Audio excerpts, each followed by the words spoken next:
Fala galera, estamos começando mais um Falando de Propósito. E hoje eu trago a nossa presença Fernando Gogos, ele que é conhecido como o Caçador de Galpões, um grande mestre que tenho na vida, um grande amigo, um homem, um cidadão exemplar e com o qual eu aprendi muito nessa vida e eu espero que hoje ele possa passar um pouco do que me ensinou para vocês aqui. Gogos, é um grande prazer tê-lo aqui, meu irmão. Muito obrigado. Valdir, o prazer é meu e faço as palavras dele as minhas palavras também, porque eu aprendi muito com esse caboclo aqui, hein? Esse cara ele fala que aprende, mas na verdade ele ensina. Porque todo mundo que ele entrevista, ele aprende um pouquinho. E esse pouquinho de cada um dele é um baú cheio de conhecimento. Isso é verdade. Parabéns, Valdir, parabéns que você está no caminho certo. É isso aí. E você, Gogos, diz uma coisa aí. Eu já te entrevistei algumas vezes. Sim. Né? Na época do Papo de Empreendedor. Isso. E todo mundo conhece a tua vida, né? Como um grande empreendedor de anos aí. Empreendedor de sucesso na área dos galpões e tudo mais. Mas todo mundo conhece o Gogos empreendedor. Sim. E hoje eu quero trazer o outro lado do Fernando Gogos, que é o lado do ser humano. O propósito por trás do negócio. Hoje eu gostaria de conhecer um pouco mais o motivo que faz você se levantar todos os dias, nos dias bons e nos dias ruins. Mas para isso eu vou pedir primeiro para você se apresentar para o público do Falando de Propósito, que às vezes não te conhece ainda, tá bom? Fernando Gogos, é com você. Bom, como ele já disse, meu nome é Fernando Gogos, mais conhecido como Caçador de Galpões, porque tenho imobiliária especializada em galpões. Já trabalhei com todos os tipos de imóveis, né? Casa, apartamento, enfim. E ao longo do decorrer, eu acabei me direcionando e me especializando em galpões. Então hoje é galpões, Valdir. Né? E, bom, como é que nós podemos começar? Vamos lá. Podemos começar assim. O que te fez inicialmente, porque você era um cara do mercado do boi gordo, né? Ah, sim. Você era um cara do mercado de dólares, da época que o dólar... Era um por um ainda. Era um por um, o cara já ganhava $100 mil por mês. Era esse nível. Então, assim, o que eu quero? Eu quero que você fale para as pessoas um pouquinho do porquê da tua história, mas, sobretudo, assim, o que te fez sair do mercado, por exemplo, de boi gordo e ir para o mercado imobiliário? Qual a paixão por trás do negócio? Bom, Valdir, eu vou começar, então, contando rapidamente a história lá do princípio, tá? Isso. Desde quando eu morava no interior de São Paulo, Boituva, é aqui pertinho. E lá morava eu, minha mãe, mais 2 irmãos menores que eu. E minha mãe, ela colocou alguns princípios na cabeça da gente. Aquele tempo existia muito princípios bons, né? Então ela sempre falava: eu prefiro ver um filho morto do que um filho ladrão, né? Então ela falava: filho, nunca roube nenhuma caneta. Tanto que quando eu ganhava alguma coisa de alguém, ou de um presente, que ela não estivesse perto, eu chegava com ela: mãe, ganhei. Ah, ganhou? Então vamos lá ver de quem você ganhou. Ela me pegava na mão, ia lá e perguntava: você deu isso aqui pro meu filho? Eu dei. Aí se a pessoa desse uma titubeada, ela fazia devolver, eu chegava em casa e tomava uma surra. Não era para pegar as coisas assim. Bom, então, entre com esse princípio, entre outros, a gente vai tendo a formação, né? Nós vamos tendo nossa formação. De caráter mesmo. De caráter mesmo. Então, ao longo do tempo, você vai aprendendo que, não que eu não tenha feito coisas erradas, eu fiz coisas erradas.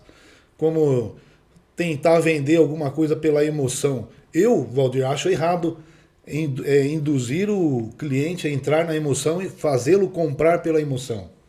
Porque eu já comprei assim, depois me arrependi, eu fiquei com bronca do vendedor e, além disso, eu acabei gastando dinheiro que eu não poderia gastar e aquilo me fez diferença. Então, quando você passa pela experiência que você aplica e você vê que ela não é boa, você volta lá nos seus princípios, aí você não faz mais, né? Então, eu falo que a gente tem que ter princípios. Você pode ter princípios bons e princípios ruins. você vai crescer do mesmo jeito. Só que os anos, Valdir, vão passar. E lá na frente é que você vai ver o verdadeiro fruto que você está colhendo. Né? Depois de alguns anos, principalmente na terceira idade, que hoje ela passa dos 60 anos. 60 anos não é mais terceira idade, é um jovem adulto. Né? Então você vai sentir lá nos 70, 75. Se você plantou, fez uma plantação boa todos os seus anos, você vai ter amigos, você vai ter com quem conversar, com quem se divertir, com quem viajar. Quem plantou de forma ruim, colheu de forma ruim, chega lá na frente, ele tem dinheiro, mas ele não tem amigo para contar as histórias, ele não tem amigo para gastar o dinheiro dele, né? E às vezes, pior ainda, ele não tem nem doença para gastar o dinheiro dele. Ele tá lúcido, maravilhoso, mas não tem amigo, não tem nada, só tem o dinheiro, só. Tem tanta gente tão pobre, né, que só tem dinheiro, realmente. Exatamente. Eu ouvi isso há muito tempo, essa frase. Ele é tão rico, ele é tão rico. Tão pobre que só tem dinheiro. É. Aí eu falei, nossa, essa frase ela é muito marcante. Define muita coisa, né? Porque, na verdade, prosperidade também não tem nada a ver com dinheiro. Dinheiro é parte do todo. É parte do todo. Porque ser próspero é ter tudo organizado, alinhado, família, amigos, trabalho, organizações. Daqui a pouco a gente vai falar das organizações, do pessoal que você ajuda. Mas eu acredito que a gente... Prosperidade está em você aprender com humildade com todo mundo. Tá em você... parte da prosperidade é você ser bem recebido em todo lugar. Não é porque você tem o dinheiro. Porque tem muita gente tão próspera que ainda falta um pouco de dinheiro. Exato. Mas quando vai faltar, o cara é tão próspero que tem um amigo que vai fortalecer, que tem, né? Então, a questão de prosperidade, ela tá mais ligada na completude do todo. Hoje, Valdir, eu falo que prosperidade é você atingir a paz. Tá? Então, quando nós somos jovens, nós temos sonhos, grandes sonhos. Eu lembro quando eu era garoto lá na roça ainda, que eu trabalhei na roça até os 16 anos. Eu saí do mato aos 16 anos. Né? Então tem bastante história. Um dia nós contaremos essas histórias, que são até engraçadas, né? Mas você vê... Quem olha essa sua cara aí não fala que saiu da roça nunca. Pois é.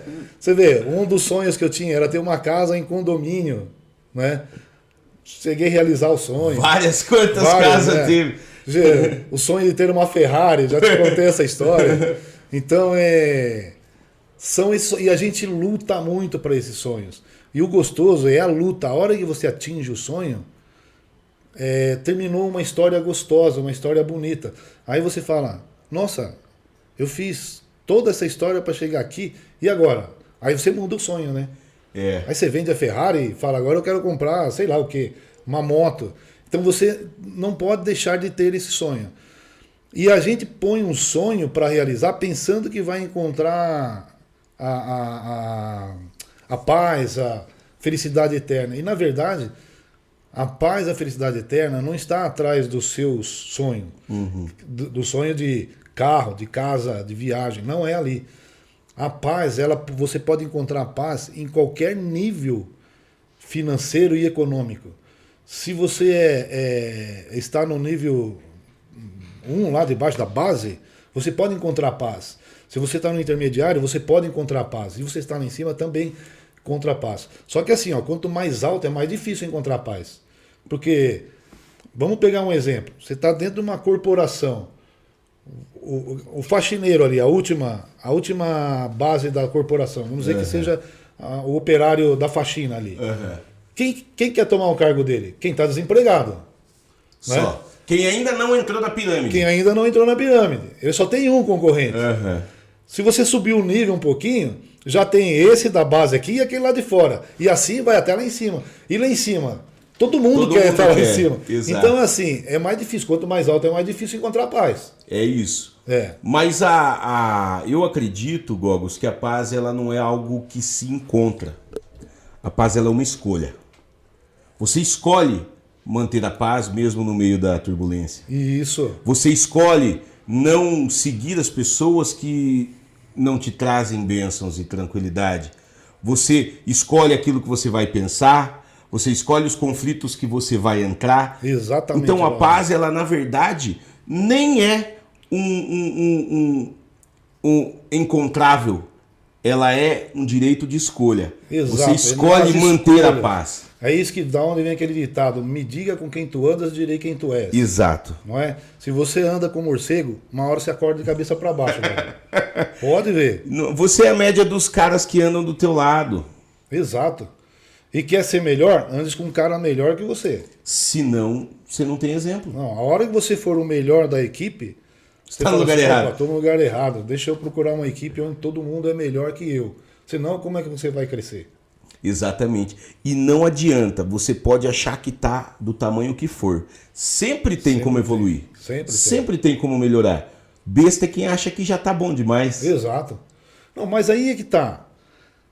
Quando ele achar que ele tá bom demais para a paz dele, tudo bem.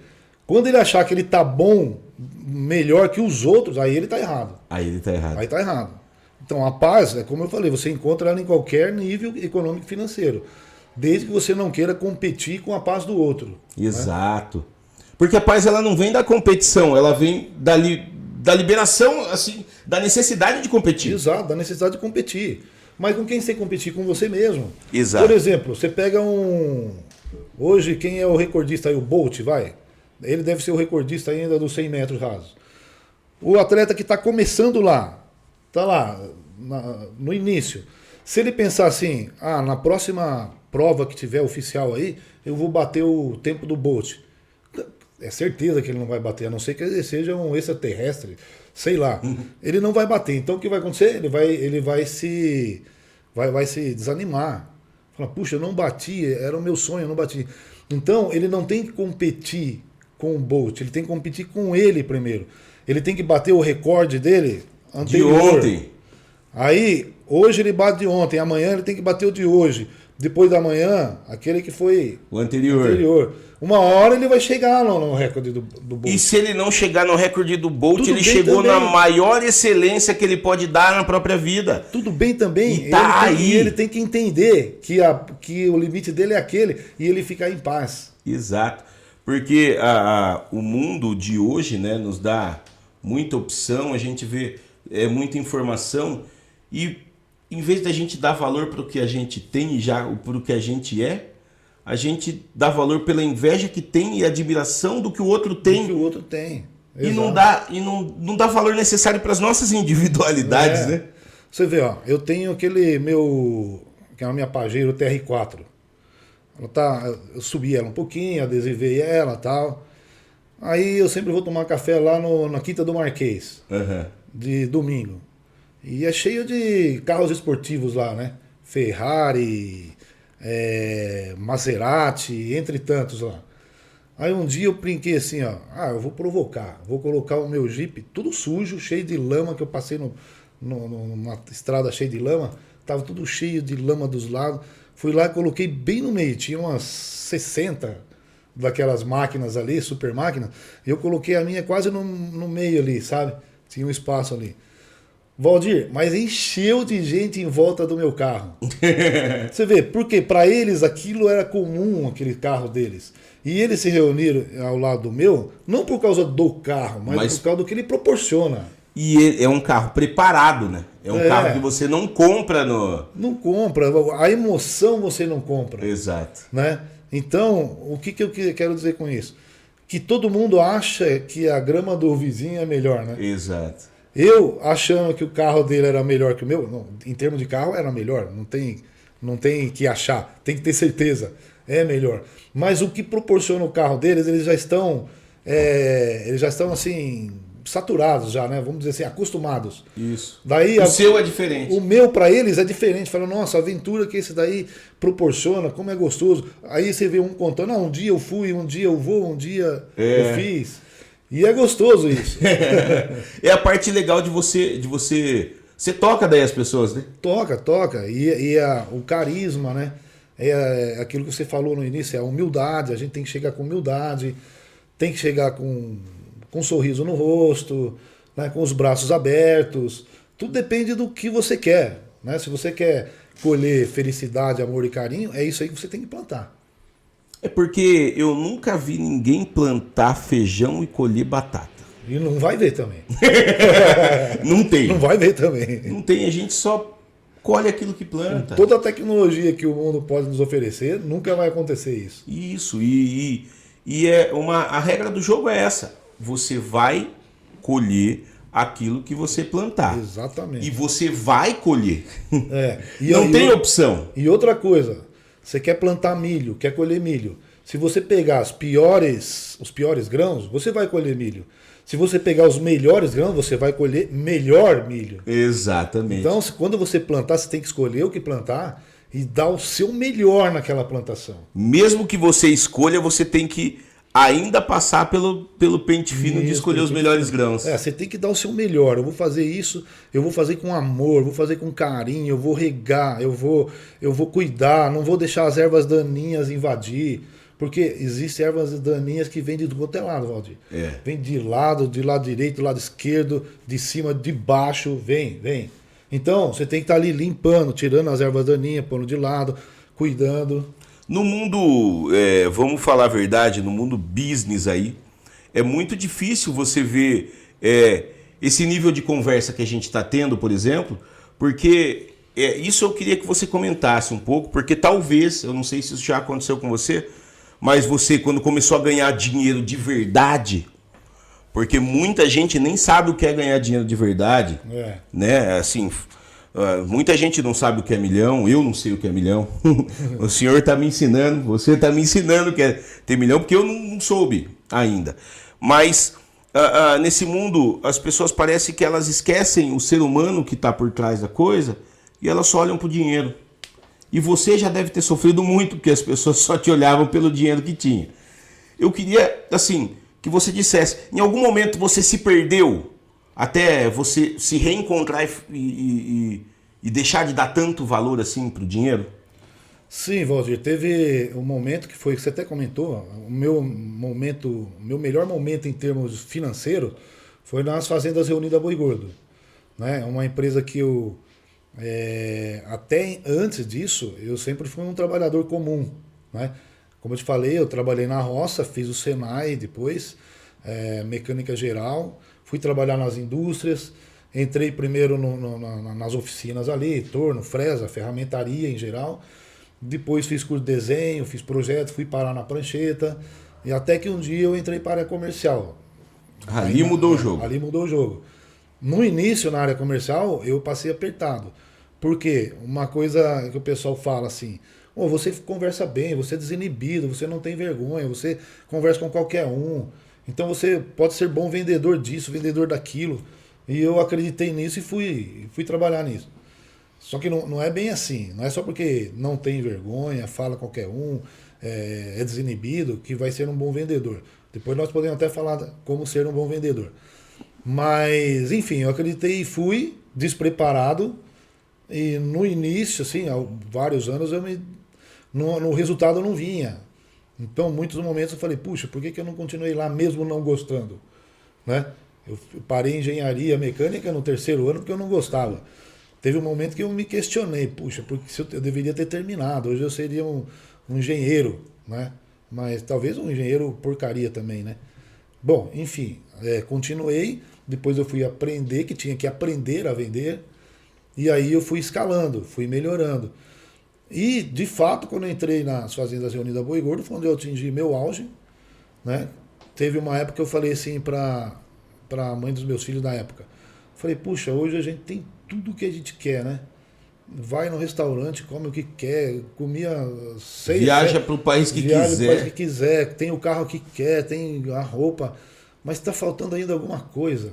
Eu não tinha, na verdade, assim, faltava amigos. Por quê? Porque o meu interesse era ganhar dinheiro. Então, eu usava muito da emoção para induzir o cara a fazer o investimento comigo. Né? Então, ele investia pela emoção. Chegava lá, vibrava, todo mundo vibrava. Mais um contrato fechado. E quando chegou nesse ponto aí, eu falei, puxa, mas o que está faltando? Eu não identifiquei aí, identifiquei muito tempo depois. Né? Mas, enfim, depois, como vem as coisas boas, também vem a época ruim, né? Uhum. Depois veio a época ruim, aí onde eu comecei a ouvir as pessoas falando, tá vendo? Cadê a arrogância do Fernando agora? Deixou de ser arrogante. Não é mais aquele cara metido, por quê? Porque tá pobre de novo. Porque tá aí, ó, tá sem dinheiro. Agora vem todo sorrindo, vem com o rabinho abanando, vem querendo carinho. Mas quando ele tava lá em cima, não dava nem bola pros pobres aqui embaixo. Então, aquilo... Falei, caramba, eu era isso? Mas eu não percebia. A gente não percebe, Valdir, você não percebe. É que você vai trocando de amigos, né, não é de amigos, né? Você vai deixando os amigos para ter outros colegas, porque vocês têm um interesse em comum, né? Que é o quê? É ganhar dinheiro. Uhum. Então, quando você só tem o objetivo de ganhar dinheiro, você só vai ganhar dinheiro. É a plantação. Então, você está plantando só dinheiro, é só dinheiro que você vai receber. Você não está plantando as outras coisas. Então, as outras coisas você não recebe. É porque às vezes daí falta um propósito no dinheiro, né? Exato. E aí é um dinheiro que vem vazio. Vem vazio, porque você fala assim, eu quero comprar um relógio novo. Você vai lá e compra. Mas não gostei desse relógio. Você larga e compra outro. Vai lá e compra outro de pulseira de couro. Mas não era marrom, era a preta. Aí você vai lá e compra a preta. Daqui a pouco você tem vários relógios, um para cada dia da semana, um para cada dia do mês, sei lá. Mas ainda não tá bom. Né? E assim é com as coisas. Agora, conquiste um amigo para você ver. Uhum. Nossa, um amigo só já tá bom, porque você toda hora tem alguém para falar, desabafar, dar risada, conversar. Uhum. Se você conquistar 2, melhor ainda. Né? Então, Dale Carnegie já falava, quer ficar rico, faça boas vendas. Quer ficar milionário, faça amigos.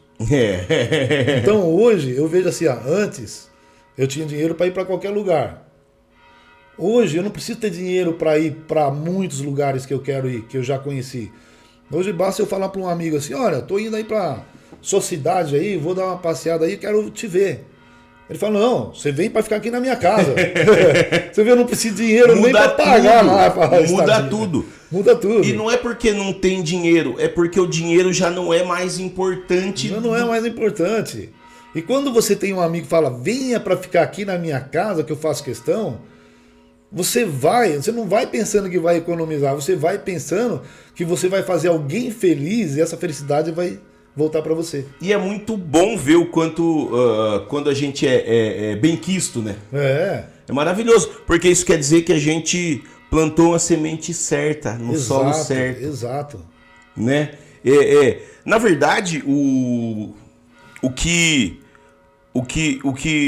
mais edifica no homem, não o que mais edifica, mas a melhor coisa que a gente pode plantar, e é assim que a gente muda o mundo, é plantar boas sementes no coração das pessoas. Exato. Porque o verdadeiro legado é aquilo que é deixado, que a gente, assim, o verdadeiro legado é aquilo que a gente deixa no coração das pessoas. Isso é o que a gente planta na sociedade. Porque se a gente planta algo de bom no teu coração, aí você passa e planta algo de bom no coração do outro, e do outro é a famosa corrente do bem. Corrente do bem, exatamente. E você não precisa de muito para tratar o outro bem, cara.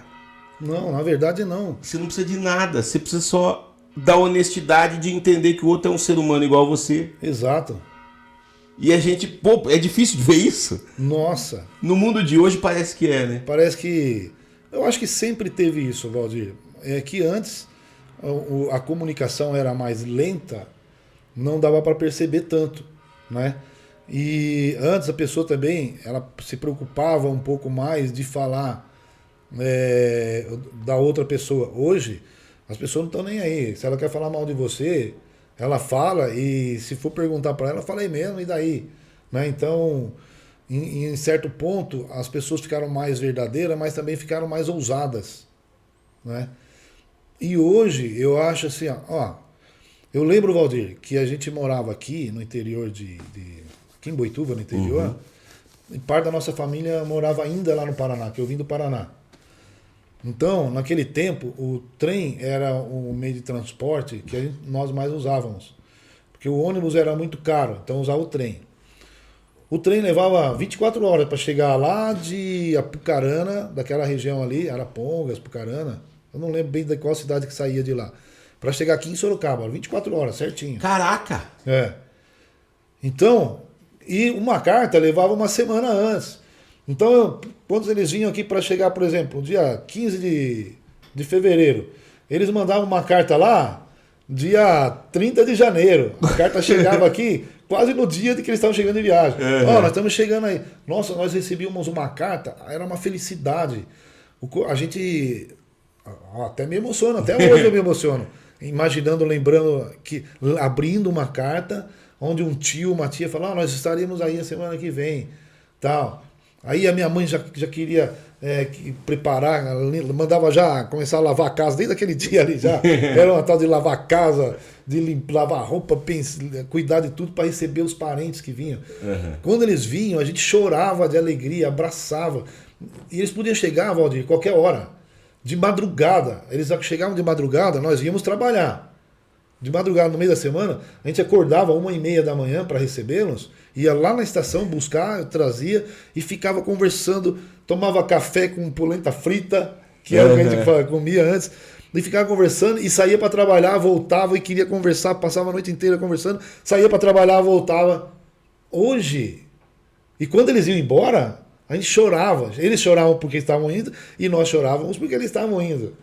Era uma presença de verdade, né? Era verdade. A gente gostava de receber o parente. Podia ser tio, podia ser primo, podia ser avô, podia ser irmão, podia ser os pais. Hoje, para você visitar os filhos, você tem que ligar para ele. A desculpa é, liga para mim para saber se eu estou em casa. Né? Mas hoje você tem que ligar. Eu estou indo aí. E, muitas vezes, você ouve o quê do outro lado? Olha, nesse horário eu não estarei ocupado, estarei fazendo tal coisa. Então, hoje, as pessoas não têm mais aquele amor, né? Não sentem mais amor. Eu acho que, por causa da tecnologia que nós usamos hoje, dá uma falsa impressão de que nós estamos juntos o tempo todo. Mas não estamos, né? Não estamos. Então, e uma coisa leva a outra, né, Valdir? Você acha que está presente o tempo todo, mas não está, porque você não consegue abraçar, não consegue sentir o coração da outra pessoa batendo perto do seu, não consegue sentir o calor, o tato, o aperto do abraço. Né? Você não consegue sentir os lábios tocando o seu rosto de um tio, de uma tia, de um primo, de qualquer pessoa que seja. Né? Então, como você não consegue sentir isso, fica tudo na imaginação. Fica tudo mecanizado. E o resto acaba vindo por consequência. Nós estamos falando de amor familiar. E quando sai do âmbito familiar e vai para os amigos, né? Então é mais distante ainda. Bem mais, E é engraçado você falando. Antigamente as pessoas tinham amor, tinham presença quando estavam um com o outro. Quantas mesas hoje de família, de amigos reunidos que a gente vê... Os amigos estão reunidos, não conversando entre si, cada um com o celular na mão, conversando com o outro. Que está longe dali. E não aproveita o presente hoje, do momento presente. Hoje eu fui almoçar com a minha esposa no Coco Bambu. Eu falei para ela, dá uma olhada naquela mesa ali. Era uma família. Era o casal, mais 3 filhos. Todos eles com um celular na mão, enquanto eles já haviam feito o pedido. Nós chegamos lá, eles já estavam lá. E eu olhando aquilo ali, fiquei assim uns 3 minutos olhando e chamei a atenção da minha esposa. Olha ali, todos eles com o celular na mão. Será que eles estão conversando pelo celular? Porque um dava risada, o outro também, o outro estava sério. Eu falava, dá a impressão que eles estão conversando entre eles ali, né? E ficamos olhando. Aí até que o senhor, o pai, né, da família, ali, o senhor da família, pôs o telefone na mesa e ele estava próximo a mim. Aí eu olhando para ele, ele olhou para mim. Aí ele falou, o mundo de hoje é diferente. Foi até cômico, né? Não conversa, né, não conversa. E às vezes eu me pego assim também. Não porque eu não faço, às vezes eu faço. Mas uma coisa que eu aprendi a fazer, que tem a ver até com a profissão de vendas agora, Valdir. Uma coisa que eu aprendi a fazer, celular, quando você está com alguma pessoa presente, celular você deixa no bolso, cara. Ou você deixa ele numa posição ali, por exemplo, nós estamos aqui, ele está fora da câmera. Eu deixo ali. Se ele tocar, eu dou uma olhadinha. Né? Deixo não vibra ali. Se ele tocar, eu dou uma olhadinha. Se for 3 vezes a mesma pessoa da minha família, eu atendo. Eu peço uma licença para você, eu atendo. 3 vezes da minha família, pode ser que seja alguma emergência. Mas tocou meu filho, tocou uma vez, 2 vezes, não tocou mais, não é emergência. Então, não custa nada esperar 1 hora que seja para eu retornar para ele. Ô, você ligou para mim, filho, tá precisando de alguma coisa, né? Porque quando é emergência, ele não toca 3 vezes, toca 5 vezes, 10 vezes. Vai ligar até atender. Então, poxa, se eu tô aqui com você, conversando com você, não interessa o assunto. Não interessa o assunto. Se o celular tocar, por que eu vou atender lá? Eu nem sei do que se trata. Por que aquilo lá é mais importante que você? É porque aquela coisa, você já deu curso de venda, você entende tudo, mas eu Dale Carnegie daí eu vou falar, porque eu não entendo muito de venda, não sou bom em vendas, mas Dale Carnegie falava sobre o interesse genuíno, né? Você como vendedor tem que ter interesse genuíno em não apenas vender, mas em ajudar aquela pessoa com o teu produto, né? E o interesse genuíno de ouvir a pessoa. Sem o interesse genuíno, como é que fica? Exato. Ó, tem uma passagem que é que a gente lê tanto livro e vê tantos vídeos que a gente não sabe onde viu o quê. E até esquece um pouco das palavras que leu, que viu, mas não esquece da essência da mensagem. Eu acredito que seja no Pai Rico e no Pai Pobre. O cara que escreveu, que era o Pai Rico, ele era o Pai Rico agora, mas quando ele era jovem, ele era aquele cara que já estava com uma idade um pouco avançada ali como jovem e não tinha acertado nada na vida ainda. E o pai dele vivia chamando a atenção dele no sentido, filho, você tem que saber o que fazer, tem que procurar o que fazer. Né? E ele estava perdido. E aí nisso, ele falou assim, filho, hoje vem um amigo meu aqui, um empresário bem sucedido, gostaria que você estivesse presente para conhecê-lo. Quem sabe você aprende alguma coisa com ele? Sim. Daí o filho dele falou, tá bom, pai, isso aqui tá bom, passou, chegou. Ele chegou logo depois, os dois já estavam conversando lá, o pai e o amigo. Daí o pai falou, esse é o meu filho. Aí o amigo do meu pai falou, você que é o filho tal, não sei o quê, né? Na cabeça dele pensou assim, puxa, meu pai já me detonou pra ele, né? Ele falou que eu sou um vagabundo, enfim, já me detonou. Aí nisso o pai se levantou, ele sentou, ele falou assim, bom, já que você sabe como é se tornar rico, né, alguém de sucesso, você poderia me dar umas dicas aí, né? Daí ele falou assim, eu gostaria muito, mas esse não é o momento, porque agora eu tenho um compromisso. Ué, qual é o compromisso? Vou jogar gamão com seu pai. Aí ele levantou e foi, né? Aí ele falou, pensou assim, mas jogar gamão é mais importante do que nessa hora dar um conselho para alguém que está perdido, um filho de um amigo. A conversa foi mais ou menos nesse tom aí. Ao decorrer do tempo, né, ele viu que o quê? Valdir, não interessa se você fez um compromisso com uma pessoa e apareceu outro no meio do caminho, depois que você fez, não interessa o que seja aqui. Você não pode cancelar isso aqui e trocar por esse daqui. Mesmo que esse aqui, jogar gamão. Entre jogar gamão e um cliente que apareceu depois, o jogar gamão é mais importante.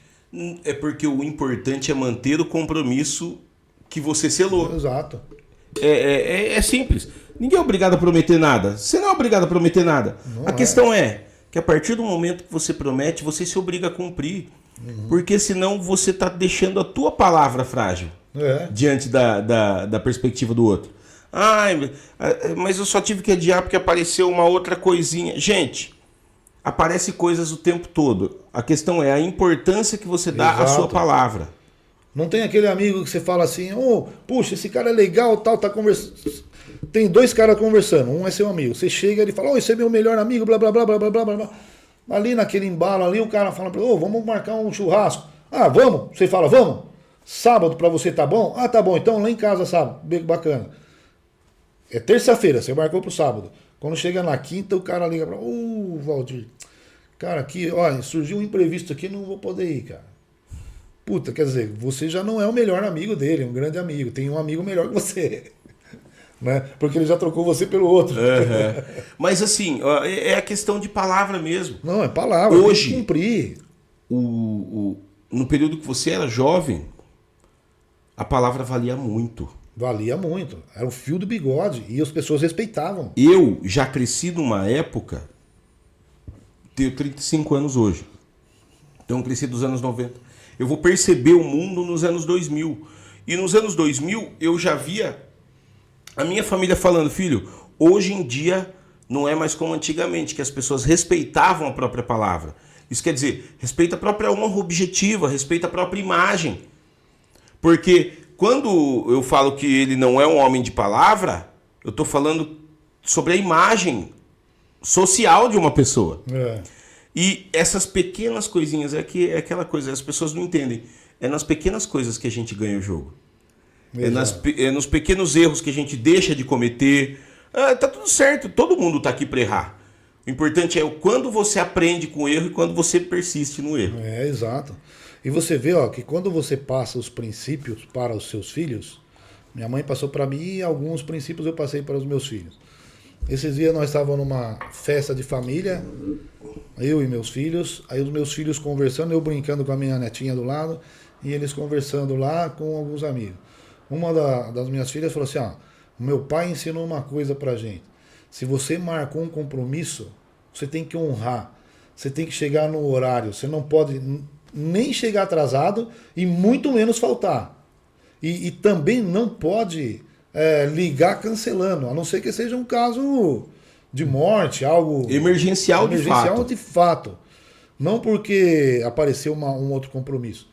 Então aquilo, puxa, me deixou feliz, né? Eu só estava ouvindo, nem participei da conversa. Então eu fiquei feliz, puxa, ensinei alguma coisa. E ontem, esse final de semana, a minha filha fez uma festa de noivado, a outra filha, né? Fez uma festa de noivado, nós fomos lá, foi uma festa bacana, linda, maravilhosa. Ela se emocionou, o noivo dela se emocionou, nós nos emocionamos. E foi um negócio bacana. E aí ela... E hoje, ontem de manhã, ela mandou um WhatsApp para mim, daí eu falei que a festa foi bonita e tal, e ela mandou um WhatsApp para mim com uma foto antiga, da nossa antiga casa. Olha, pai, essa foto lembra a nossa casa e tal, né? Aí eu pus uma mensagem para ela ali, bacana, que saudade daquela época, que eu tinha mania de brincar assim, nós tínhamos eu tinha 3 filhos crianças, e tinha um cachorrinho, que a gente chamava de Xuxo. E tinha a casa, que nós tínhamos construído a casa do sonho. Então eu falava, quem é a princesa... Isso era aqui em Sorocaba ou não? Não, isso era lá em São Paulo. Né? Barueri? Ali na região de Barueri ali. Daí eu falava assim, quem é a princesa do papai? Ah, sou eu. A outra princesa, a Raíssa. E o Marlon? Ah, é o príncipe. E quem é a rainha? É a mamãe. E quem é o rei? É o pai. E onde nós moramos? No nosso castelo, que é a nossa casa. E o Xuxo, o que é? O Xuxo, eu falava para ela, o Xuxo é o bobo da corte. E ela ficava a chorar, não, ele é príncipe também e tal. Daí ela lembrando isso, daí ela falou, pai, eu tenho muito orgulho de você, porque você me ensinou a ter amor, ter carinho, né? A parte carinhosa que eu tenho vem de você, a parte de dar atenção para as pessoas é com você, o abraçar, o beijar, esse sentimento, aprendi de você. E isso eu passo para o meu marido hoje. E uma coisa que eu falei para ela, que ela se lembrou, eu falava direto, quando você casar, quando surgir a pessoa para você casar, você vai sentir. Porque ela tinha terminado um relacionamento de adolescente, e ela estava triste. Falar, filha, esse não é o homem da sua vida. Ah, mas como é que eu vou saber? Você vai sentir. Você vai saber no momento certo quem é o homem da sua vida. Né? Agora, ó, que seja um bom vendedor. Porque vendedor não fica desempregado. Vendedor não fica sem dinheiro. Ele pode ganhar pouco dinheiro, pode ganhar mais ou menos e pode até ganhar muito. Mas ficar sem ganhar nada, ele não fica. Né? Nunca vai passar perrengue. Nunca vai passar perrengue. Falta de dinheiro vai passar. Mas não vai ficar liso a ponto de não pagar a comida, o aluguel, a roupa, né? Então, o vendedor é a melhor profissão que tem. É porque você tinha saído, você revolucionou sua vida vendendo, né? Vendendo. E como que foi se descobrir vendedor? Então, isso foi legal, foi bacana. Como eu disse para você, aquela transição foi difícil. Porque para todo mundo, quem fala assim bastante, quem é desinibido, pode ser bom vendedor, ganhar bom vendendo. E não é bem assim. Muita gente se frustra quando sai de um emprego que ele tinha há muitos anos ali, era um CLT ou um assalariado, né? E ele passa a ser vendedor e é só comissionado. Então, só que assim, vendedor, Valdir, ele é igual a outra profissão. O outro cara lá, ele trabalhou vários anos naquela profissão, então ele tinha um salário. Uhum. Quando ele passou a vendedor, ele via que ele ganha menos que lá. Mas ele não deu tempo ainda e não aprendeu como ele tinha aprendido aquela profissão. Uhum. Para ser vendedor, você não precisa gostar, não tem dom, não precisa ter dom. Você precisa ter dom para ser engenheiro? É só você estudar, fazer treino. Engenharia, pegar os aprendizados e pôr na mão na massa. Você pode não gostar da profissão, mas você consegue ser engenheiro. Você consegue ser qualquer coisa, desde Você que consegue você... ser qualquer coisa. Agora, por que para vendedor o pessoal acha que não precisa estudar, precisa falar? Não, tem que estudar também. O pior é que vendedor tem que estudar até o cérebro humano, né? PNL, o emocional do cliente. Não, tem que estudar porque ele tem que saber o que falar, na hora de falar e quando falar. Né? Tem uma ética, Gogos, para o vendedor? Você acredita que existe Tem. uma linha de ética aí? Tem ética, tem. O vendedor ele precisa ter muita ética. É aquilo que eu te falei ali no início.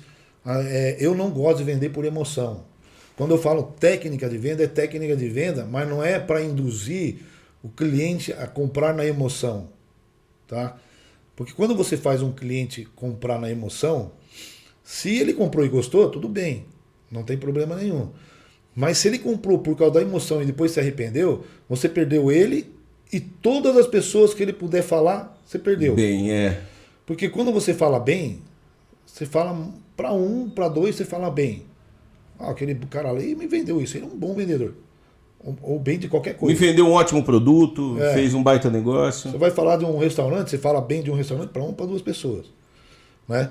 Agora, para você falar mal, cara, você fala para todo mundo, até o cachorro se passar na sua frente, pro poste que tá ali do lado. É verdade. Né? Então, aí é que tá. Por que alguns vendedores ganham bem a vida inteira, ficam a vida inteira com vendedor, e por que alguns começam a venda, depois de um tempo vai fazer Uber? Né? Hoje em dia, assim, o cara tenta a venda, não deu certo, ele vai pro Uber. Então você vê vários vendedores, vários engenheiros, vários tudo. Até advogado, Valdir, já vi fazendo Uber. Aí eu penso assim, caramba, meu, que desperdício, um advogado fazendo Uber. Não estou desmerecendo o Uber, estou desmerecendo o advogado. Porque qualquer um que tem uma profissão, que tem uma faculdade, não tem problema fazer Uber.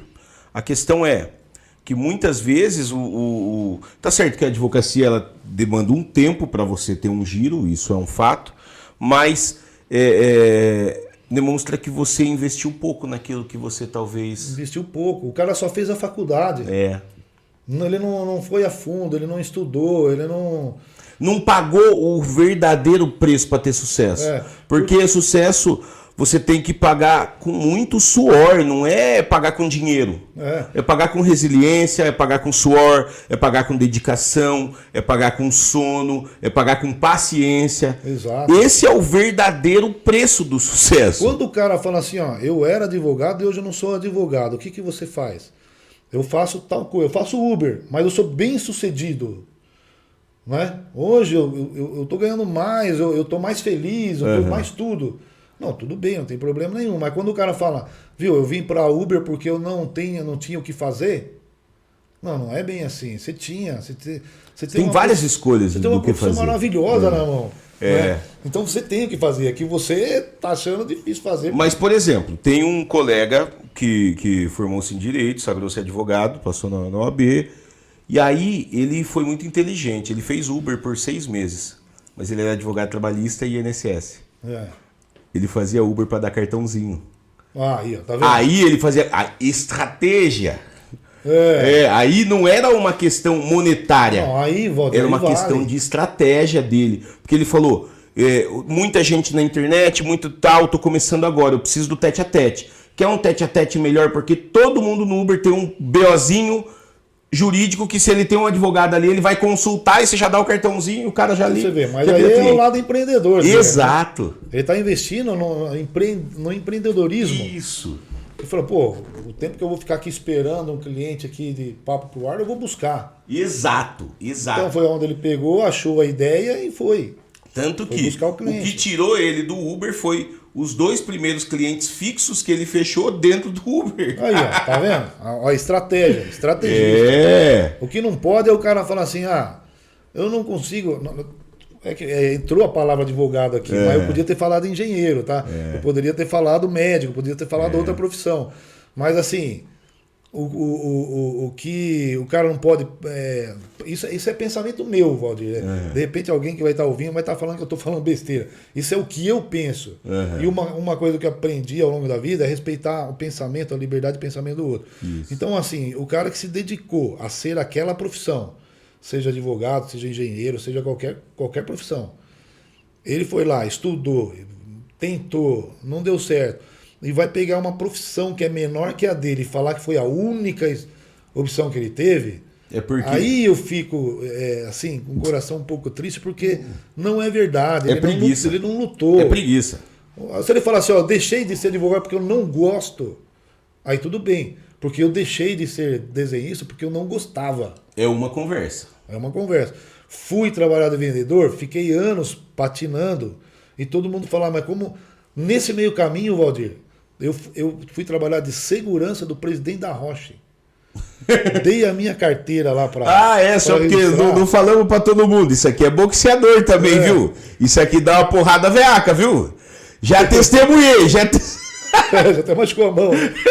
Então, Valdir, eu lembro até hoje, quando eu dei a minha carteira lá, quando eu fui começar a trabalhar, recebi a minha carteira uns 20 dias depois. Ela foi entregue lá no departamento lá, pessoal que levou lá para a área da segurança, a área de segurança levou lá para a portaria e os caras da portaria já fuçaram. Falou, pô, você era desenhista projetista, ganhava 3 mil por mês. Você está trabalhando de segurança do presidente aí por R$1.000 por mês? Eu não lembro nem se era reais ou se era outro dinheiro. Mas você é burro. Aí eu falei assim, cara, eu acho que eu sou. Não falei, eu pensei, né? Falei, puta, sabe o que eu acho que eu sou mesmo? Larguei uma puta profissão para ser segurança pessoal para ganhar um terço que eu ganhava. Mas falar, quer saber uma coisa? Estou bem aqui. Tá bem assim. Só que ali eu conheci a profissão de propagandista de laboratório. Passei a ser propagandista de laboratório. Depois eu saí da propaganda de laboratório, fui para a fazenda reunida Boi Gordo. Aí foi onde o negócio... Mas então, no fim das contas, você diminuiu. Parecia que você tinha uma intuição quando você foi para ali. O network que você fez valeu a pena. Valeu. Vale. Sempre vale. Uma coisa que eu sempre... que não falamos até agora, que é você tem que ter fé. Tá? Cada um tem que ter uma fé. Pode ser fé até em si mesmo, né? Mas tem que ter. Uma coisa que eu falava assim, Deus, eu acho que eu sou vagabundo. Eu não gosto de trabalhar. Mas então eu queria que você me desse algo onde eu pudesse trabalhar de terno o dia que eu quisesse, terno e gravata. O dia que eu não quisesse trabalhar de calça jeans, camiseta, tênis. O dia que eu quisesse puser uma botina, eu adoro botina. Quisesse pôr uma botina, eu colocasse. Que como propagandista eu tinha que trabalhar sempre social.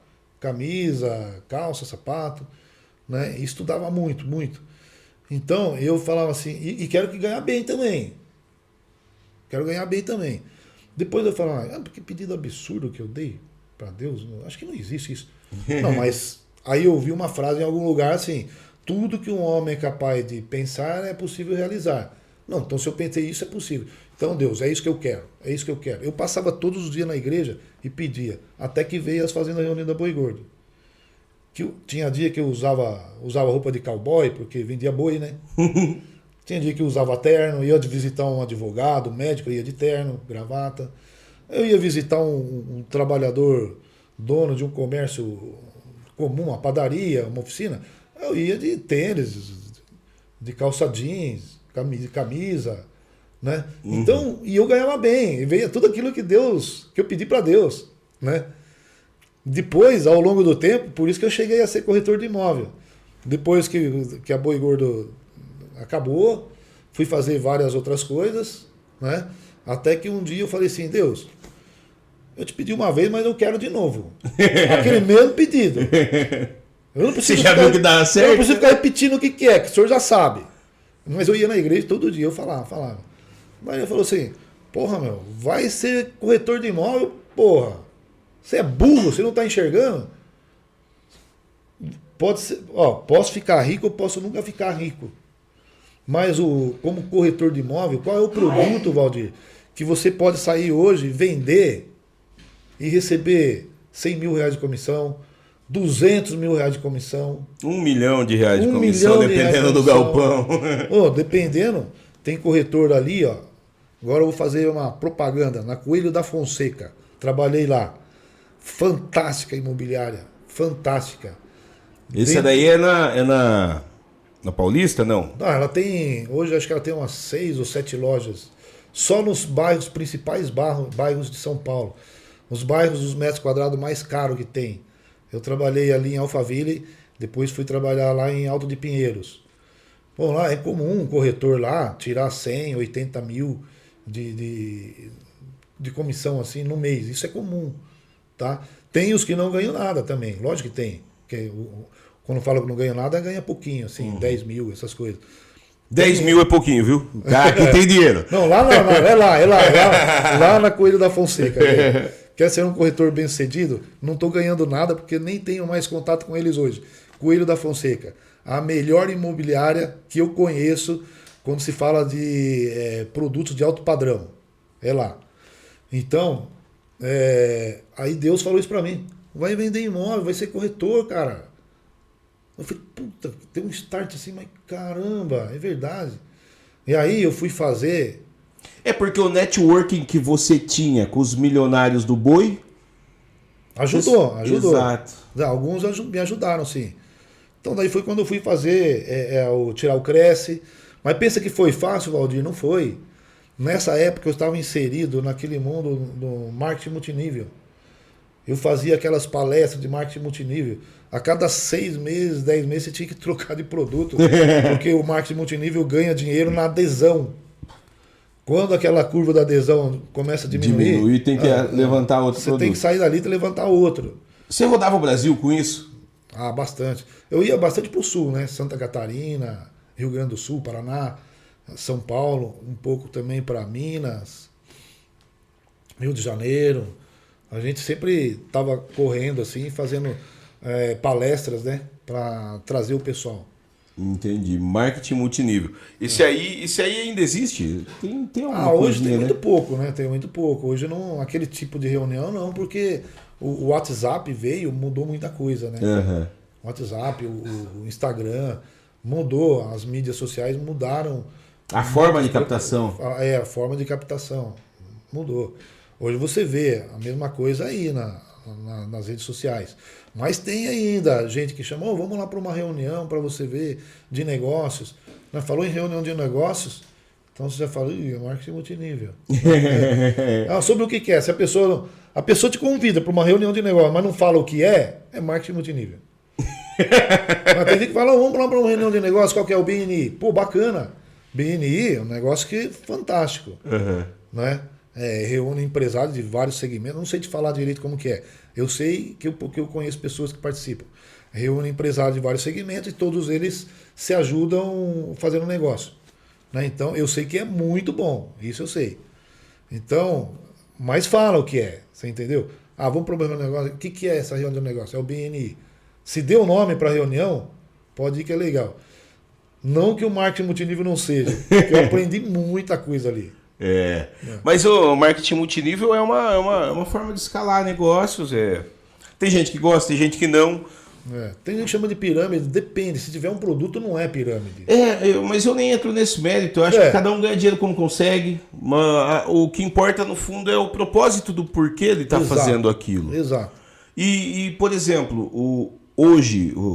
O Gogos, ele trabalha com logística, na verdade, ele vende galpões, ele aluga galpões, ele organiza a questão logística. Provavelmente, todos vocês que estão assistindo isso aqui, alguma algum produto que tem na casa de vocês já passou por um dos galpões que ele aluga ou que ele vendeu, ou os galpões dele. Então, assim, hoje, a questão de logística no Brasil, eu acho que a ferramenta de mercado que mais necessária, né? Hoje vamos dizer assim, é um nicho, uma atividade que está em plena expansão. Uhum. Porque hoje todo mundo compra pela internet, né? E antes, quando você comprava alguma coisa na internet, demorava dias para chegar, lembra? Demorava meses. Até meses. Tinha gente que ia comprar um produto para... Se fosse cair para o Natal, ele tinha que comprar meses antes para chegar antes do Natal. Se fosse para dar de presente de Natal. Então, a logística ela veio para acelerar essa entrega. Então, depois eu lembro, falo assim, nossa, eu comprei um negócio ontem, chegou hoje. No dia seguinte. Hoje você compra de manhã, chega à tarde. Exatamente. Né? Então, exatamente. A logística ela está assim, evoluindo muito. E uma das coisas que, para simplificar, antigamente, vamos usar assim uma forma bem simples para entender. A pessoa comprava na internet, mandava pelo correio, então saía lá da empresa, ia lá para o correio e do correio para sua casa. Aí o negócio começou a crescer tanto que o correio começou a ficar abarrotado, começou a se perder. Daí foi necessário aparecer outras empresas que fizessem o mesmo trabalho que o correio, né? Aí foi quando começou, alguém teve a ideia, eu vou alugar um galpão, vou fazer um negócio de entrega como o correio. Aí o cara também começou a fazer lá, foi difícil para ele também, só que quando pegou, aí agora todo mundo pode fazer, você pode abrir uma empresa de entrega aí de produtos aí, né?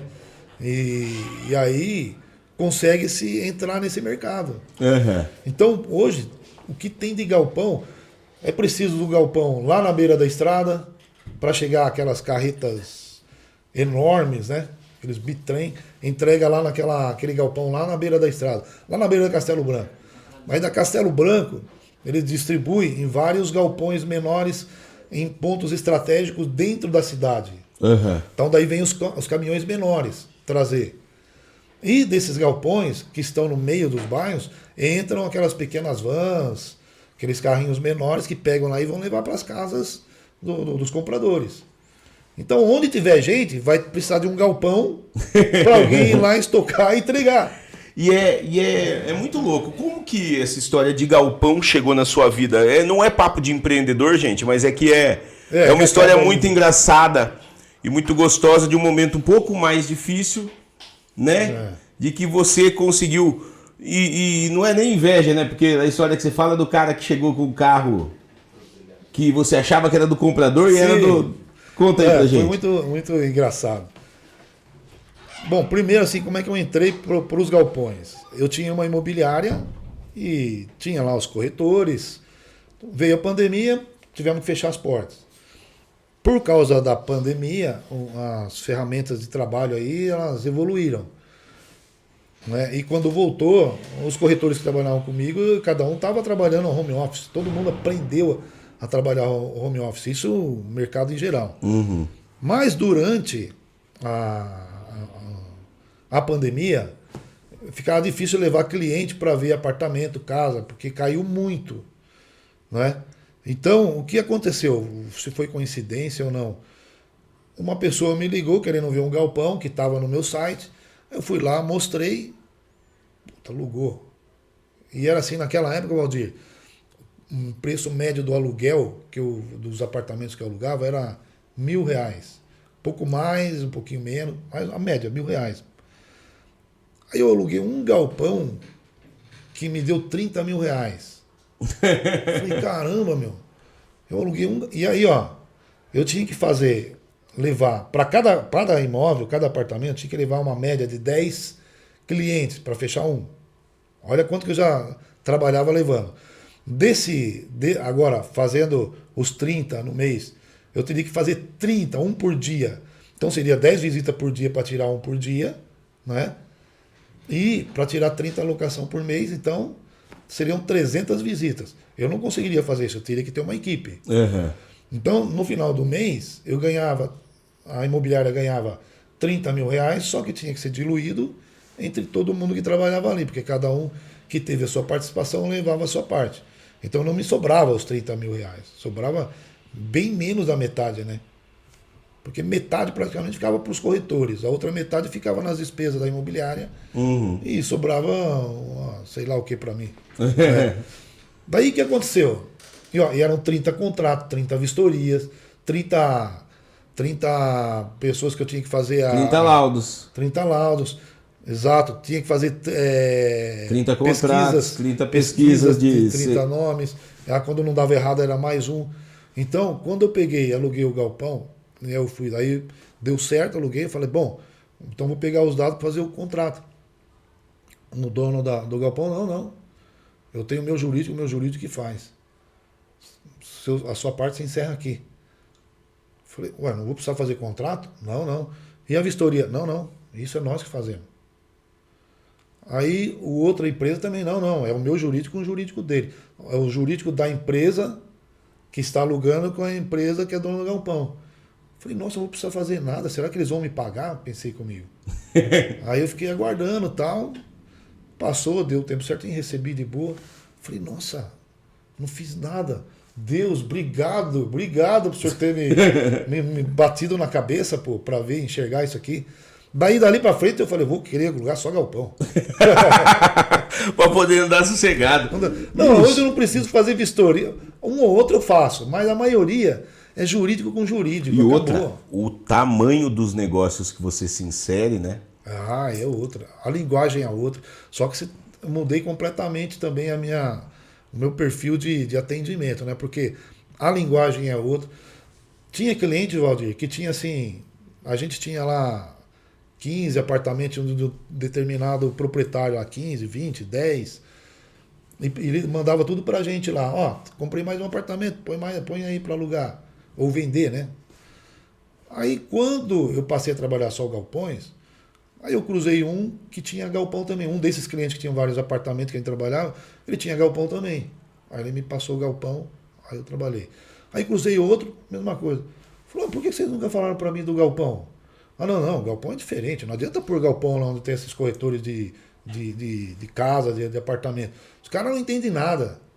E eu pensei assim na hora, mas é a mesma coisa, pô.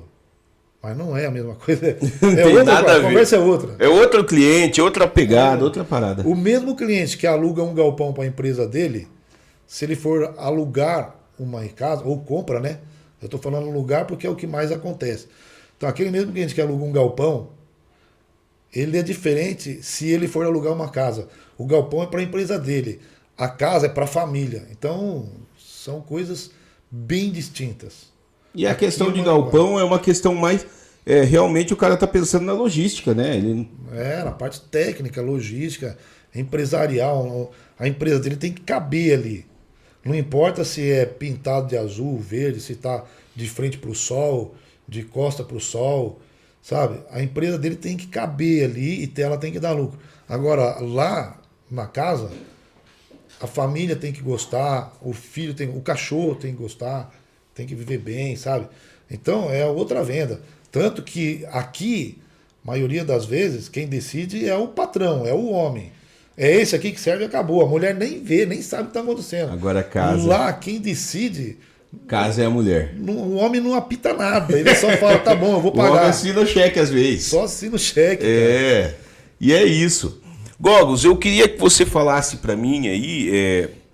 Eu queria pegar uma parte que você é profissional. Parte de network.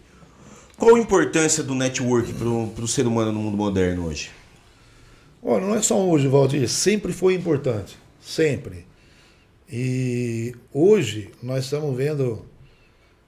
É que eu começo... quando você faz essa pergunta, tem muita gente que não vai entender, porque não é do tempo que eu sou. Não é? Por exemplo, eu vi esses dias uma filha de uma amiga minha, que tem 10 anos, ela mexendo nas coisas dela, lá pegou as coisas antigas dela guardadas, tirou uma máquina de escrever. Daí falou assim, o filho dela, o que é isso, mãe? Isso aqui, ela para zoar, isso aqui é um computador antigo. Você vê, ó, aqui, eu datilografo aqui, ó, E ele já sai lá o que eu estou escrevendo. Ó. Quer ver? Montou lá para ele, já sai lá, não precisa mandar imprimir lá na impressora. Já sai aqui, ó. Ele ficou boquiaberto, falou, nossa, que legal. Né? Então, ele não entende o que é a máquina de escrever. Uhum. Agora ele já entende porque já aprendeu. Então, eu falando do network sempre foi importante e hoje ele está um pouco diferente do que era. A visão em relação a ele está um pouco diferente. É difícil para essas pessoas agora entenderem. Porque o network ele é feito a todo momento. Todo momento. Se você vai ao mercado, você está fazendo um network porque você está sendo visto. Está interagindo. Está interagindo. Se você for cada dia em um mercado diferente, vai ser uma coisa. Se você for todos os dias no mesmo mercado e sempre no mesmo horário, você vai ver as mesmas pessoas e as mesmas pessoas vão te ver. Você está fazendo network sem saber o que está fazendo. Aí, por acaso, você vai... Eu vou usar o imóvel como exemplo, que é a minha profissão. Aí você está lá no seu site, tá? Publicou o imóvel, vem um lead, né? Aí você atende, marca o encontro com ele para conversar pessoalmente. Quando você vê, e ele te vê, você é o cara que eu vejo lá no mercado todos os dias. Aquilo tira uma distância entre vocês rapidamente. Dá a impressão que vocês já são amigos há muito tempo, mas é só pelo fato de sempre estar se vendo. Nunca conversaram, o máximo que foi feito foi um aceno de cabeça nesse tempo. Mas a hora que vocês sentam frente a frente, a metade do caminho já está andado. O cara já passa a confiar em você, desde que esses encontros tenham sido de forma positiva. Se você encontra a mesma pessoa e ela está fazendo algo que você não gosta, maltratando alguém, gritando com um atendente, desfazendo do faxineiro ou de uma outra pessoa que seja, quando você estiver frente a frente com ela, você vai criar um bloqueio.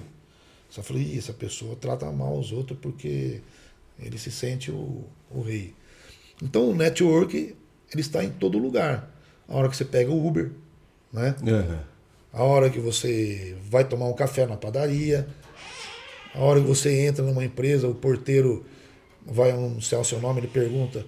Muitas vezes a gente não entende por que o porteiro ali ele é cascudão, né? Ele é treinado para ser cascudão. Uhum. Né? Porque não tem como o cara ser gentil o tempo todo. A gente não consegue, mesmo querendo. E ele tem que ser sério quando ele está ali, não pode ser risonho. Então, e a gente que está do lado de cá não entendeu que aquilo é um network, vai brigar com ele. Você está aí para me atender, pô. Não, você não está ali para atender você. Né? Então, você tem que entender que aquilo ali é network. Então, network é tudo. Isso que nós estamos fazendo é network. Uhum. Quem está nos ouvindo é um network. Tem gente que vai se identificar comigo, tem gente que não vai se identificar comigo. Pelo que nós estamos conversando aqui, tudo bem também. Networking é o ver ser visto e ser lembrado, né? Exato. Agora, não importa como. Você fez um network ruim, você vai ser mal lembrado. Você fez um network bom, você vai ser bem lembrado. E isso vai acontecer, os dois vão acontecer de qualquer forma, Valdir. Uhum. Você nunca vai ser 100% querido ou 100% não querido. Networking é mais ou menos o que fala como que é? Saint-Exupéry, que é quem escreveu O Pequeno Príncipe, né? Que é: todos os que passam por nós não nos deixam sós. Exato. Levam um pouco de mim e todos os que passam por nós não nos deixam sós. Deixam um pouco de si. Isso. E levam um pouco de nós. Né? Exato. Então bem por aí. Todo mundo. Só que o que você está deixando para o outro? Né? Exato. O que está deixando para o outro é o que a gente conversou acerca do respeito no compromisso. Essas pequenas coisinhas que dão um conotativo enorme do teu caráter, dos teus princípios, né? E talvez o mundo de hoje o que mais falte, né, Gogos? Princípios. Princípios. Nós estamos criando uma molecada que bate na mãe. Não tem coisa. A gente falava quando era moleque, não tem nada mais feio do que bater na mãe. Hoje em dia, a molecada tá desse jeito. Tá. Os pais não são imperativos. Um pai que dá uma palmada na criança, agora é... Aí nós já vamos envolver nosso lado governamental. E é muito complicado falar nisso, né? Não, mas a governança, ela começa em casa. Governando os seus filhos. Sim, você pode governar os filhos hoje em casa, mas e lá na rua? É porque você governa com força os teus filhos em casa, para que eles na rua não precisem de força para serem... Né? Mas é difícil quando você tem Por exemplo, Valdir, eu não sei, na minha época, quando eu estava lá no primeiro ou quarto ano, nós antes de entrarmos em sala de aula, meia hora antes, a gente fica tomar uma posição de sentido, cantava o hino nacional, hino à bandeira, hino do expedicionário, tudo na sua época. Até hoje eu sei a letra de todos eles. Hino nacional, hino do expedicionário, hino à bandeira. Expedicionário, eu não sei não, hein? Então, nós sabíamos isso aí. Quando nós estávamos em sala, chegava alguém, batia na porta, que a porta ou ficava aberta ou fechada, mas chegasse alguém na porta, nós nos levantávamos, né? E ficava todo mundo em pé. E quando mandava sentar, sentava. Hoje você não vê isso nas escolas. Aboliram. Ensinava educação moral e cívica, né? Respeitar os brasões, né? Os símbolos nacionais. O brasão. Quem que respeita o hino nacional hoje? Quem que conhece o hino nacional dessa nova geração da molecada de depois de 2000? Então, eu falo dali. Por isso que a gente, quando começa a tocar nisso, começa a falar. Nós fomos assistir o Jogo do Brasil. Estávamos num lugar cheio de gente. Eu estava sentado com a minha família, com os amigos ali. Começou o hino nacional. Eu me levantei. Eu não estou lá na televisão, no lugar lá. Mas começou o hino nacional. Eu não falei nada para ninguém. Eu me levantei. E a hora que terminou o hino nacional, nós cantamos. O pessoal cantou sentado, cantou do jeito que estava, bebendo. Cada um cantou do jeito que estava. Não falei nada para ninguém. Eu simplesmente me levantei, larguei o copo do que eu estava bebendo ali e fiquei em pé, cantando em pé. A hora que terminou, eu sentei.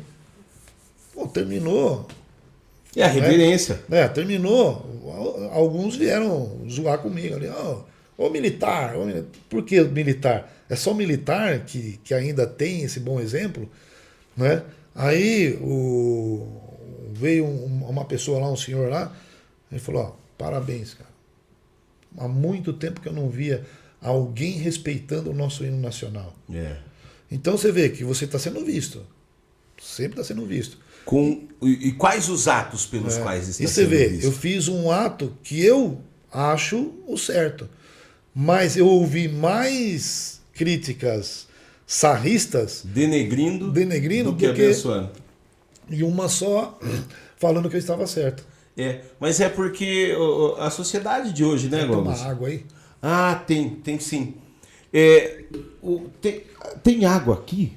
Deixa eu ver aqui, peraí. Vê se aquela garrafinha aqui tem uma água. Essa daí eu tava... Só não tá geladaça, mas pode dar pro Gogo aqui, ele toma. Não, tem gelo. Ele já tá. Aí, ó. Aí. Tem que dar uma hidratada. Tá falando muito, já estamos aqui há 1h20, né, mais ou menos. Inclusive a gente vai ter que ir pros finalmente. Sim. Mas nos finalmente, Gogos, eu queria que a gente apresentasse aqui pro pessoal o nosso projeto. Sim. Que não é todo o público do Falando de Propósito que sabe. É um projeto que tem um propósito por trás. Já tivemos 3 temporadas, né, do Papo de Empreendedor, do Instituto de Lideranças Empresariais de São Paulo, no qual eu e o Gogos ficamos na linha de frente por 2 anos aproximadamente. Isso. Demos uma suspendida no ano de 2025 e agora retornaremos. Né?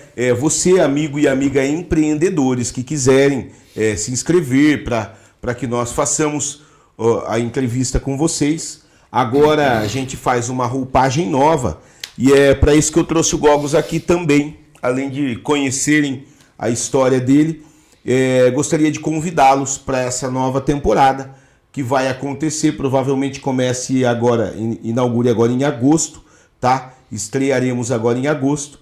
Uma nova roupagem. Agora o Papo de Empreendedor de Ilesp Sorocaba, ele vem trazendo uma roupagem mais de pequenas empresas e grandes negócios. Agora, deixaremos de ser apenas um podcast e passaremos a ser um programa de empreendedorismo, no qual a gente convida a tua empresa aí, Gogos. O que você pode falar desse projeto aí? Conte para as pessoas quem já veio, a nossa trajetória até a TV Com, né? De repente, não sei se pode falar, se eles ficam bravos se falar, mas explica aí pro pessoal o que é esse projeto do Papo de Empreendedor e o que é o ILESP e o ILESP Sorocaba. Tá, bom. Vamos começar pelo ILESP. Então vamos lá.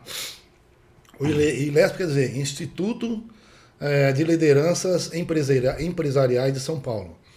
Ele começou lá em São Paulo alguns anos atrás. Um grupo de amigos, eles começaram a fazer negócio entre eles, né? E aí eles, um ajudando o outro, falou, posso trazer meu primo, posso trazer meu irmão, posso trazer... Aí foi aumentando, chegou uma hora porque ele falou assim, por que não montamos um instituto, né? E aí eles montaram e aí começaram a trazer mais pessoas, mais empresários para o negócio. E deu certo, o ILESP, lá em São Paulo. Hoje é um grupo de empresários, é o grupo de empresários que mais cresce no Brasil e no mundo. São empresários se ajudando entre si. E com isso, uma dessas reuniões que teve lá, eu fui assistir. E eu fiquei tão encantado falei, como é que ele conseguiu colocar 500 empresários, dentre esses empresários, tem alguns políticos bem-sucedidos também, né? Bem influentes, vamos dizer assim. Empresários bem-sucedidos e políticos influentes. Porque não tem como política e empresa andar separado, eles têm que andar junto. Falei, como é que eles conseguiram colocar 500 empresários bem-sucedidos em um evento só? E de uma estirpe violenta, né? Não, de um tamanho enorme. Violenta. Então, eu falei assim, fiquei impressionado com aquilo. Terminando aquilo, eu fui conhecer o presidente. Fui lá, eu gostaria de conversar com você para entender como é que vocês criaram isso, o que aconteceu e se eu posso levar isso para Sorocaba. Depois conversamos, aí ele me explicou como é que trazia e eu trouxe para Sorocaba. E já faz tempo que começamos. Através do grupo do WhatsApp, reunimos, fizemos alguns eventos presenciais, depois demos um tempo, voltamos, a pandemia atrapalhou, voltamos. E agora, depois começamos o Papo de Empreendedor voltado, né, com o ILESP, voltado para trazer empreendedor para se unir a nós, para gerar negócios mesmo, para a cidade no todo. Né? Porque a ideia é assim, se eu quero construir uma casa, quero comprar um carro, por que não nos ajudarmos a comprar de quem nós conhecemos, porque já temos referência, né? Se eu quero um advogado, tem um advogado num grupo que eu já conheço, se eu não conheço, eu peço uma indicação. Ou então, tem o ILESP lá do Rio Grande do Sul. Eu vou lá para o Rio Grande do Sul, vou precisar de um profissional, tal profissional lá. Será que o ILESP tem para me indicar? Com certeza o ILESP tem. Onde tem ILESP tem todo tipo de profissional. Então você conversa com a direção aqui, fala, Fernando, eu vou lá para o Rio Grande do Sul, será que lá eu consigo um dentista, um construtor, qualquer coisa, dentro do ILESP lá, que já vai com referência. E nós vamos ver se tem. E se tiver, nós vamos lhe indicar. Pode ir lá que o fulano de lá do ILESP vai te atender bem. E assim já chega com aquilo que nós falamos, com um caminho já mais curto. Né? E além de um caminho já mais curto, um caminho mais confiável, né? Um negócio mais garantido, uma pessoa conhecida, com idoneidade e com o ILESP não vai indicar ninguém que não é excelente, né? É assim, você vai entrar para o ILESP, você quer entrar para o ILESP, você entra. Durante a sua estada ali, é que vai saber se você é bom ou não naquilo que você se propõe a fazer. Você vai ser indicado uma vez, duas, se pisar na bola, não vai ser mais indicado. Infelizmente a gente tem uma questão de ética que nunca ninguém errou duas vezes, né? Na primeira a gente já tirou fora. A primeira não é que a gente tira, né? Simplesmente ele é esquecido. Isso. Porque a gente também não vai sair denegrindo a imagem, assim, denegrindo a imagem. Não vai, não vamos estragar com ninguém. Mas também não vai fazer mais parte do nosso grupo. É aquele restaurante que você foi e não foi bem atendido, não precisa gritar, é só não voltar a ser cliente de novo. Não precisa brigar, não precisa ofender. A tua ausência vai explicar tudo. Exato, né? exato.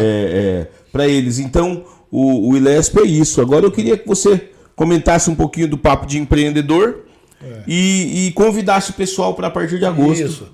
Então, e o Papo de Empreendedor começou como um podcast. Isso. Né? Agora nós estamos por uma fase mais avançada. Nós queremos fazer parecido com pequenas empresas de grande negócio. O que nós queremos fazer? O que nós pretendemos fazer? Você que tem a sua empresa, nós vamos até você, vamos fazer uma matéria com você e na sua empresa, seja ela de produção, de construção, de serviços. Então nós queremos ir até você, mostrar como você vai contar a sua história, como é que você começou, como é que você chegou ali e como que você faz para poder incentivar outras pessoas que estão querendo trilhar o mesmo caminho do empreendedorismo. Né? É voltado para o empreendedorismo. E, se possível, fazer com que você faça parte daquelas pessoas que gostam de ajudar as outras. Uhum. Você tem um consultório dentário. Como é que você chegou até ali? Como é que foi a sua luta? Tem um jovem lá cursando a faculdade e ele gostaria de te ouvir. Né? Então, você aparecendo e mostrando para ele, você vai dar gás para ele. Você que fez a faculdade para chegar até aí, você sabe que é difícil. Né? Seja qual for o segmento.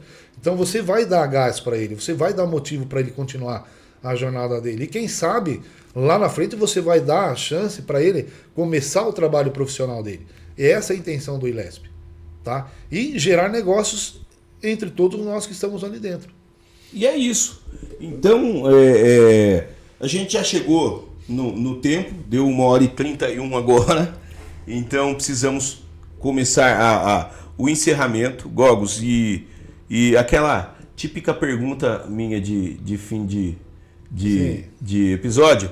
Eu queria que você, se pudesse deixar uma palavra para o mundo, uma frase para o mundo, que pudesse ser o seu legado, essa frase. O único legado que você vai deixar para o mundo é essa frase. Qual a frase que você daria ao mundo para dar luz aos... Nossa, Valdir, tem tantas frases que todas elas são assim, mas eu vou falar uma frase que não é minha, que foi a primeira frase que me fez enxergar o futuro e lutar por ele. Se você acredita ou não, você tem sempre razão. É verdade. É verdade. Se você não acredita, você tem razão em não acreditar. Exato. Ou a sua vontade é fraca. Agora, se você acredita... Não, vai fundo. E se você é convicto, porque não existe ninguém com vontade real que não tenha conseguido aquilo. Exato. Porque quem tem vontade real não desiste no meio do caminho. Porque no fim, os únicos que não alcançam o objetivo são aqueles que desistem antes de chegar lá. Exato. Né? E com isso, eu encerro mais um episódio do Falando de Propósito, com esse grande homem, Fernando Gogos, o caçador de galpões, um cara que eu consegui buscar, viu? Não é fácil de pegar esse cara aqui, não. Conseguimos. Então, gente, eu agradeço pela sua audiência, pela tua paciência e te convidamos a assistir todas as quintas-feiras aqui, às 19h33, mais um episódio do Falando de Propósito, tá bom? Pessoal, fiquem com Deus e até a próxima!